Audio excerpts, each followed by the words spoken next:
جنت میں نمایاں اعلیٰ اور عرفہ مقام پہ ہوگا۔ تو میں وہ عرض کر رہا تھا کہ حضرت عائشہ نے کہا آقا میں پھر عثمان کو بلاؤں؟ قال نعم، حضور نے فرمایا ہاں آج میرا عثمان کو بلا لو، آج میرا عثمان کو بلا لو۔ جب عثمان آئے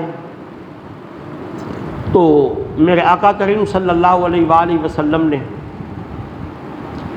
فرمایا اے عائشہ تم ذرا پیچھے چلی جاؤ، تھوڑی باہر چلی جاؤ۔ بہت زیادہ محبت کرتے تھے عائشہ تو صدیقہ سے۔ میرے آقا کریم نے فرمایا عائشہ ذرا تم پیچھے ہٹ جاؤ، تھوڑی ہم سے دور ہو جاؤ۔ جب دور چلی جائے گئی تو آقا علیہ الصلوۃ والسلام نے عثمان کو کہا قریب آ جاؤ۔ قریب کیا اور قریب کیا اور قریب کیا، پھر یوں ہاتھ دے کے کان میں حضرت عثمان سے کچھ باتیں کرنے لگے۔ حضرت عائشہ فرماتی ہے میں نہیں سن پا رہی تھی کیا باتیں تھیں، لیکن مجھے ہٹا کے کان میں جب وہ باتیں کرتے عثمان مجھے صاف نظر آ رہے تھے، ان کا چہرے کا رنگ بار بار متغیر ہو رہا تھا، کبھی پریشان ہو رہے تھے کبھی مسکرا رہے تھے حضور کی باتیں، تو مجھے تجسس ہوا کہ کان میں باتیں مجھے نکال دیا گیا۔ تو میں باہر دروازے پہ کھڑی ہو گئی۔ جیسے ہی عثمان جانے لگے تو میں نے پوچھا بھائی عثمان کیا باتیں ہو رہی تھی آقا سے؟ مجھے تو نکال دیا، میرے آقا نے کان میں آپ سے کیا کہا؟ یہ کیا راز کی بات تھی؟ عرض کی اماں جب میرے آقا نے نہیں بتایا ہے تمہیں تو میں کیسے بتا سکتا ہوں، یہ راز کی بات تھی۔ اب نہیں بتاؤں گا، وقت آئے گا تو پتہ لگ جائے گا، ابھی رہنے دو۔ چلے گئے۔ وہ کہتی ہیں کہ جب ایک زمانہ بیت گیا اور حضرت عثمان رضی اللہ تعالی عنہ کے شہادت کے دن قریب آ گئے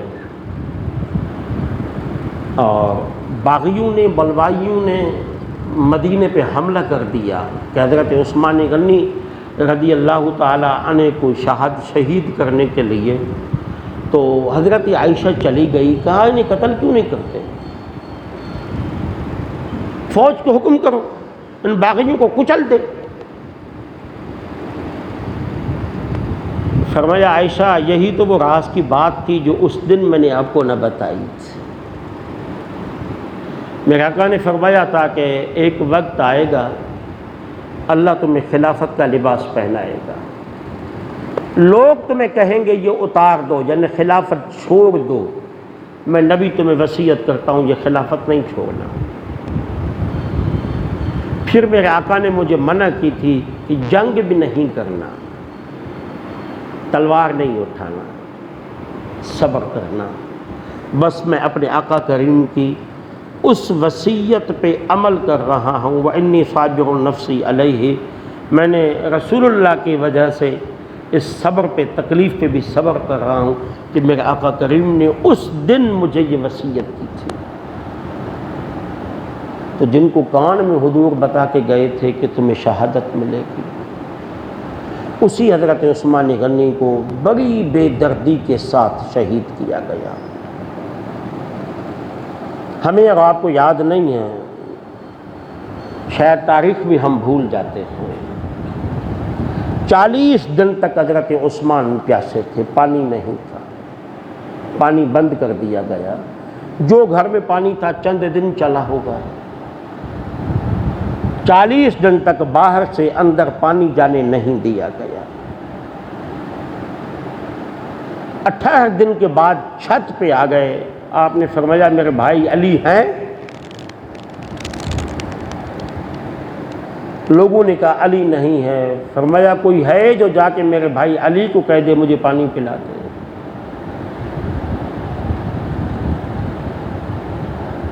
اس حسین کا بہت اونچا مقام ہے جس کا ساقی غازی عباس ہے، لیکن اس عثمان کے مقام کو بھی نہیں بھولنا چاہیے جس کا ساقی خود مولا علی ہے۔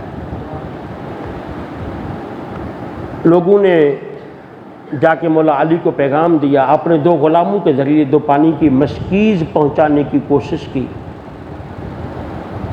لیکن دشمنوں نے جانے نہ دیا۔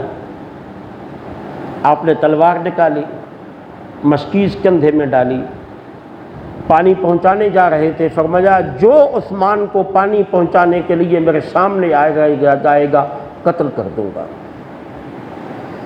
کسی نے آ کے کان میں کہا کہ عثمان تو حرمت مدینہ کے لیے خون نہیں بہانا چاہ رہا، تم جنگ کرو گے؟ فرمایا امیر المومنین کی اطاعت میں لازم ہے، پانی بھی پہنچانا ہے۔ گئے تو دشمنوں نے روکا، اب زبردستی کوئی علی سے تو نہیں کر سکتا تھا۔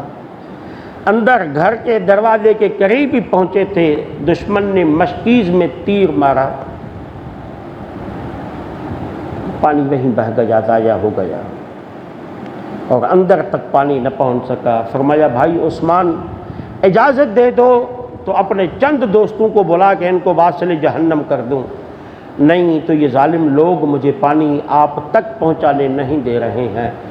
فرمایا جاؤ میرے بھائی علی کو کہہ دو اللہ کی رضا پہ راضی ہے۔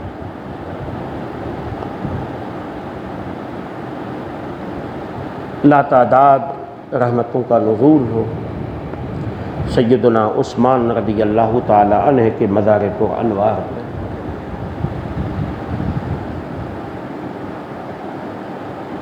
پھر کبھی موقع ملا تو شہادت کا ذکر کریں گے۔ وما علینا الا البلاغ۔